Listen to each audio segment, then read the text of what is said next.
welcome to Dr. T Math.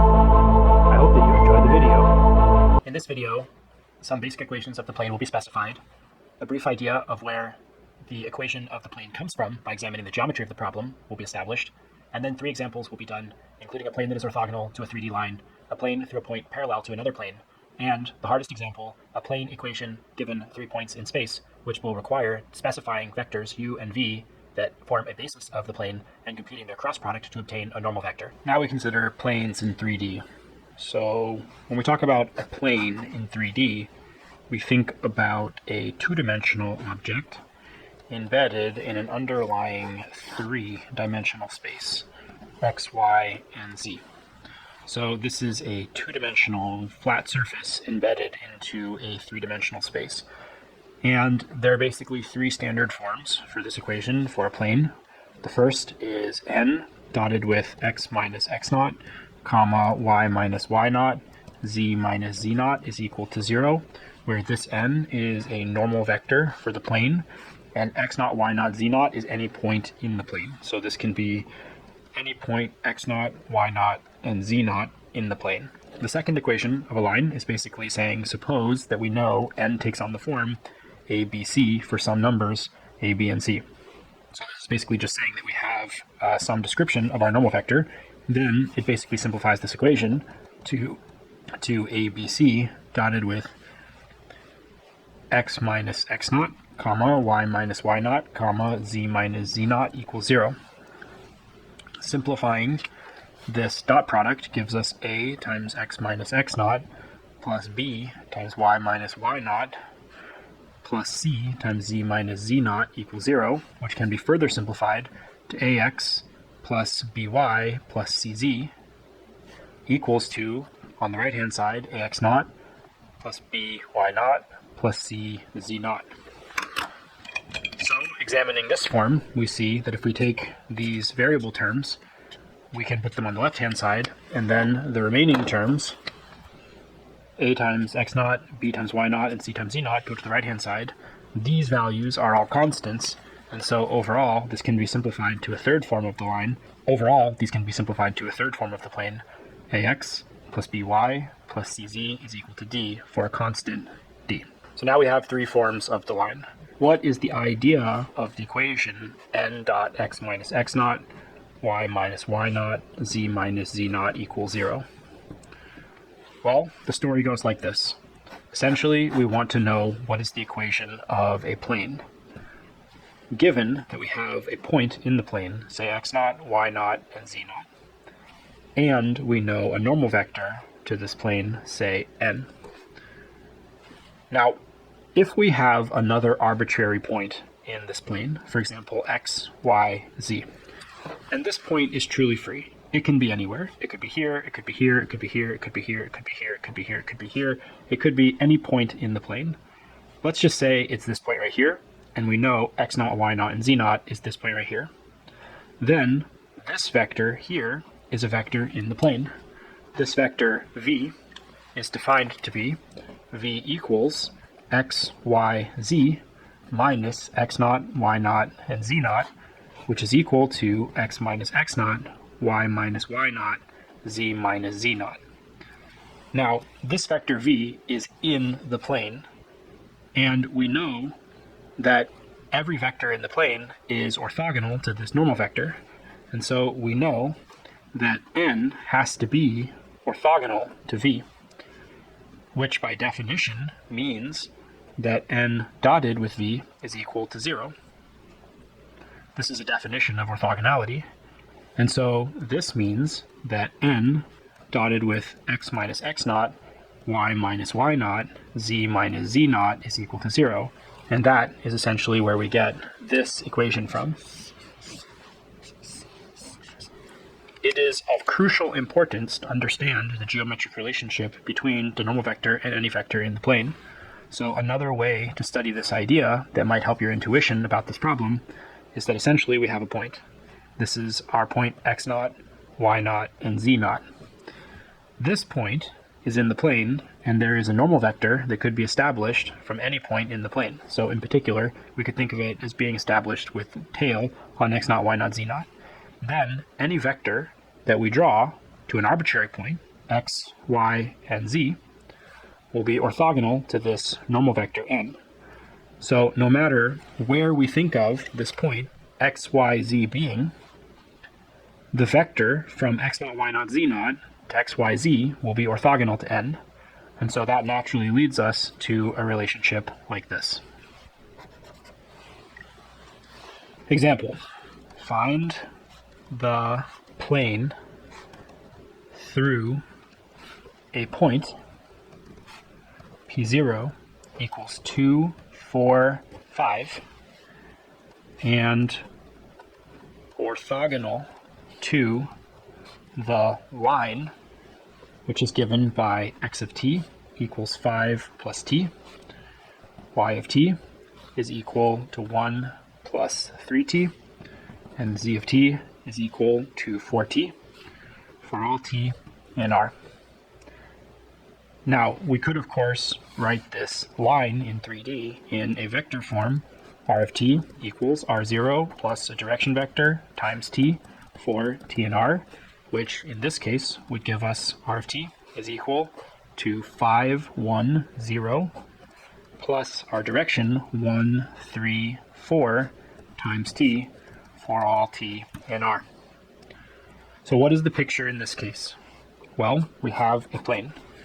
We want the equation of this plane. We know a point on the plane. Say this point P0 equals 2 and 4, 5. This is a coordinate in R3. We also know that there is a line that is orthogonal to the plane. And so we have a line that goes through the plane like this. This line, R of t, does not necessarily go through this point P0. However, the line can be used to generate a normal vector to the plane, since a direction vector along this line, for example, a direction vector like this, v, will be associated with the direction vector for the line. And so we can use this direction vector for the line essentially as a normal vector for our plane.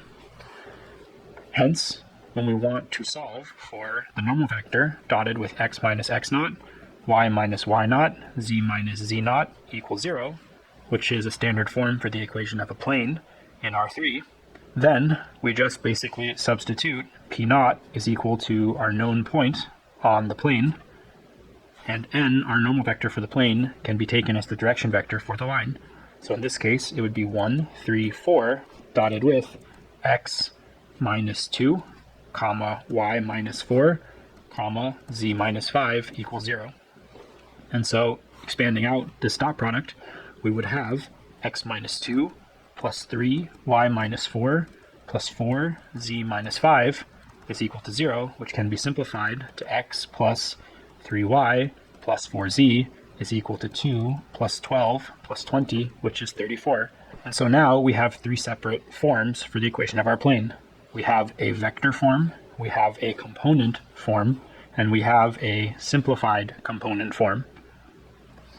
Find a plane parallel to a given plane, 2x plus 3y minus 4z is equal to 5, through another point. For example, p is equal to 1, negative 2, 7. So in this case, the trick is to understand that this equation actually is revealing the normal vector. If you unpack this equation in view of our plane equations that we looked at in the beginning of this video, you'll notice that if the normal vector is ABC, then that reads as the coefficients of the variables x, y, and z, respectively. So this ABC on x, y, and z is the normal vector. Hence, in the form ax plus by plus cz is equal to d, the normal vector of the plane that we're studying is actually given as a, b, c. And so, if we solve for n dot x minus x naught, y minus y naught, z minus z naught equals 0, then we use this normal vector ABC as the coefficients 2, 3, and -4 respectively. So 2, 3, -4 dotted with x minus 1, comma, y minus -2, z minus 7 equals 0.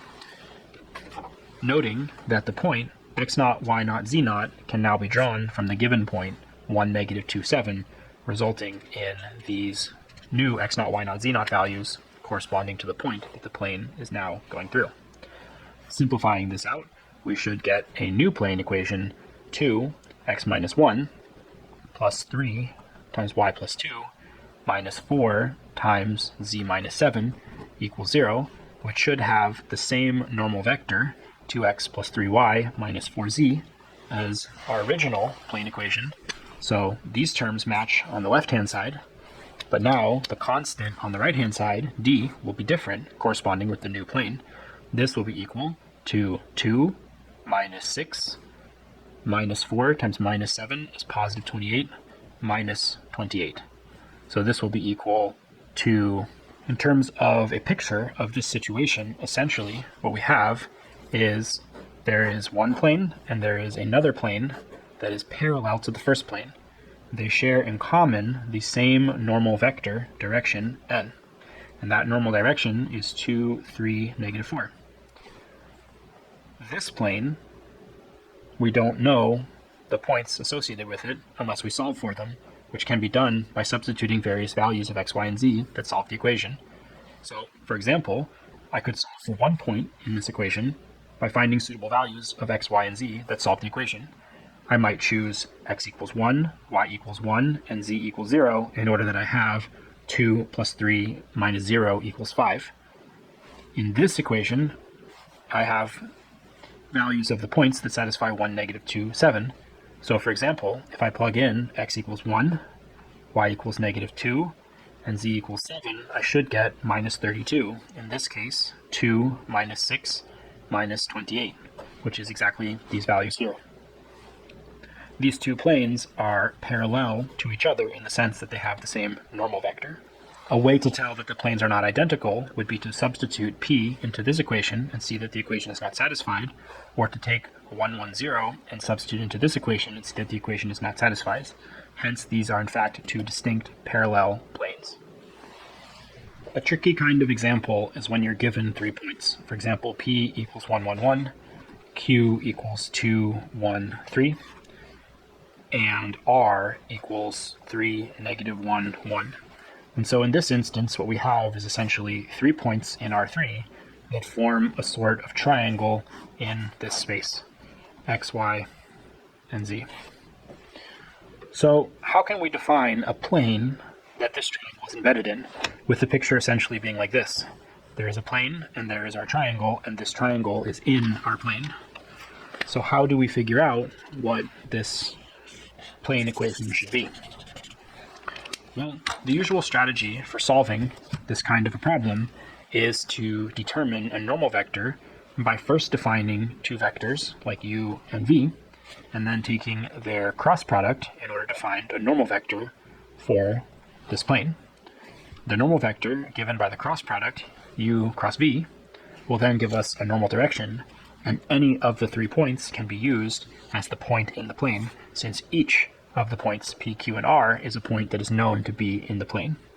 Let's see an example of how to do this.